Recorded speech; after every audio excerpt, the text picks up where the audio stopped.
welcome to Teal House Farm? Like a cowboy? Mommy? Yes. Where's my elderberries from? Yeah. Hey, is it sweaty? Well, hello and welcome back to Teal House Farm. It's extremely humid. It's actually not that hot, but it's like extremely humid. We're out pulling up pasture here, Sam and I are, and I found a surprise in the middle of the pasture that we're going to collect. What is it? Well, just hold on, your horse is there. So we got a bag, we got scissors, we're waiting for Ivy. She's getting her boots on so she can help us. Is it a good thing? Are you going down the slide? It is a good thing. Why is it something you lost? No.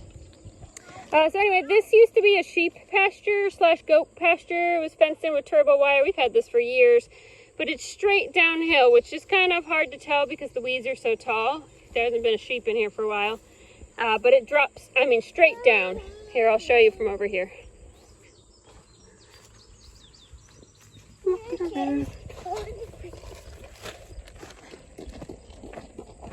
It is a steep hill. We had it 5 strands high, and we would still have problems when the sheep got old enough, or the goats. They'd figure out that if you stood on this end and leapt downhill, that you could clear the fence no problem.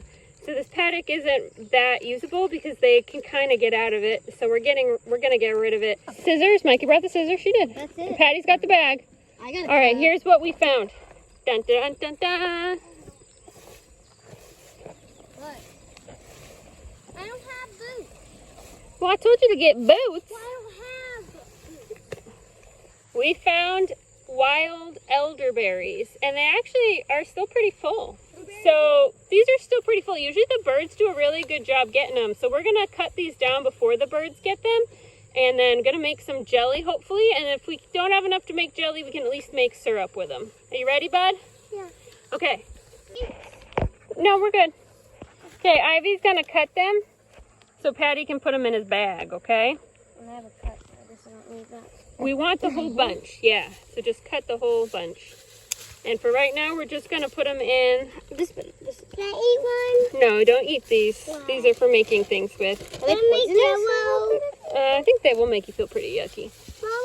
Over there, there's a huge So, here, I'll hold the bag. You can go ahead. Let's drink it. Scissors.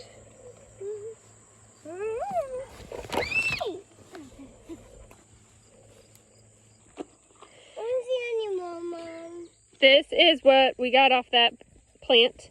And I have some elderberry that I actually planted over here, so cultivated elderberry, but I haven't done anything with it this year because this year was just kind of crazy. So I don't even know what condition it's in. So we're going to kind of head over here and check it out. And if there's some to collect from over here, we'll add it to our wild elderberry. Funny story. I planted elderberry over here probably make some jelly. Probably 5 or 6 years ago, and I didn't realize at the time that it grew wild on our property.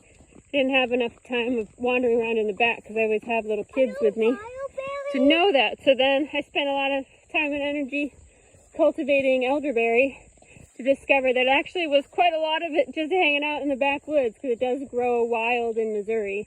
It's very easy to find on the side of the road sometimes. Okay, let's see what we got. That is that back there. It's kind of hard to see from here, but the berries on it are still very green. It's a different variety, so it'll ripen at a different time. And if I remember correctly from past years, it's been more like September, so nowhere near ready. Yeah, we're all going inside, bud. I know it's hot.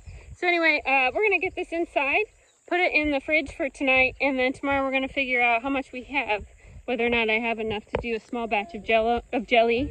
You can also combine it with blueberries and strawberries, so I might have to do that and make kind of a mixed berry jelly. But elderberry jelly is actually one of my favorites. I just really like the flavor. It's got so much sugar in it, it's not really a health food anymore, but it's still pretty good on a biscuit. So let's go ahead, take care of that. I'll see you on the other side. Okay, I forgot to show you this yesterday, and this is really important. So I want to show you. It's important to understand that there are some similar looking berries to elderberry, and you need to know what they are so you don't pick the wrong thing. So you saw the elderberry. When they bloom, they look a lot like Queen Anne's lace, if you know what that is. Lots of little teeny white flowers, and it's kind of this huge circular bloom of individual little tiny mini white flowers. You can actually dehydrate the flowers and make a yummy tea out of them, by the way.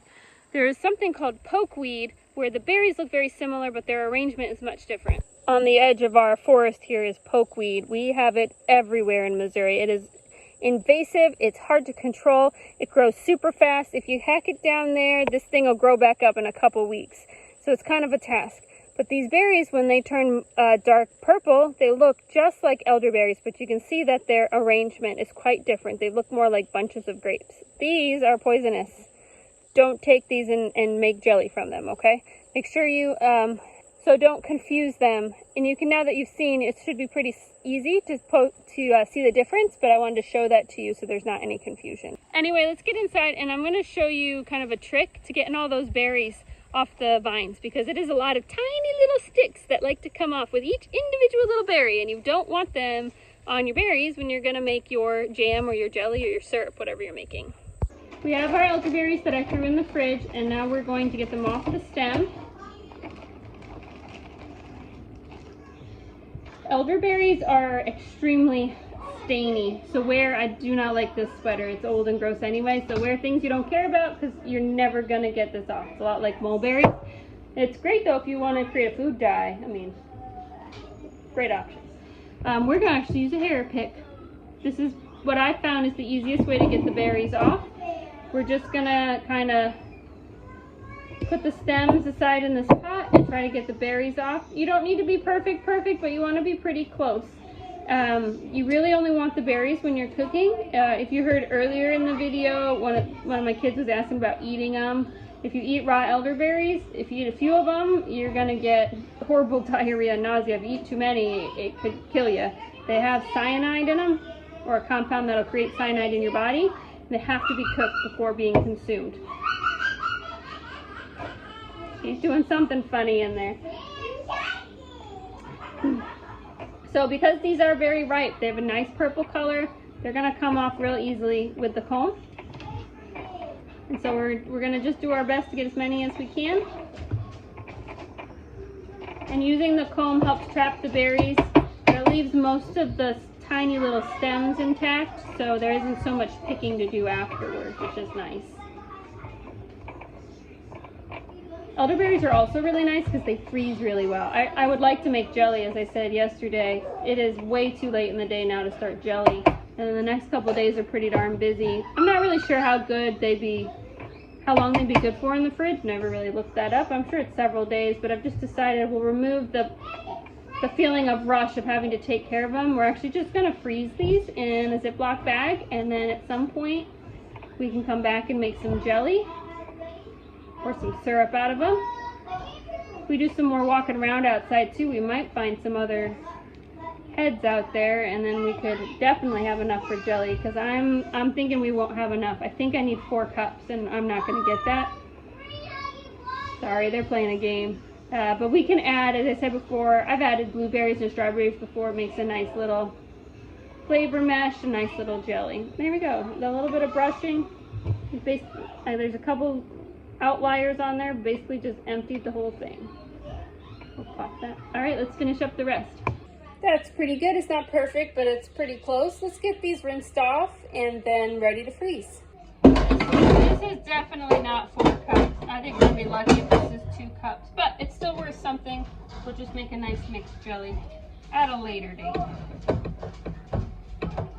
And if you are curious about how to make jelly or syrup, I do have videos for both I can link below, so you can see us doing it in a previous year, since we're not going to be able to get around to that today, because I'm definitely not starting a project at 8 p.m.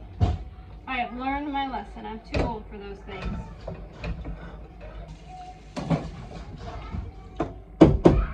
Now, if you were concerned about needing to measure out individual berries later, you would want to freeze this on a cookie sheet out flat, and then put the frozen berries in a baggie.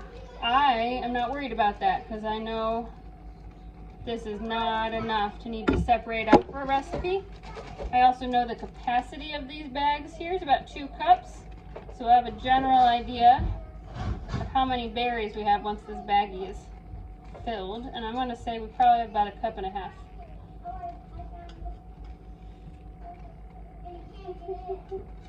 There we go.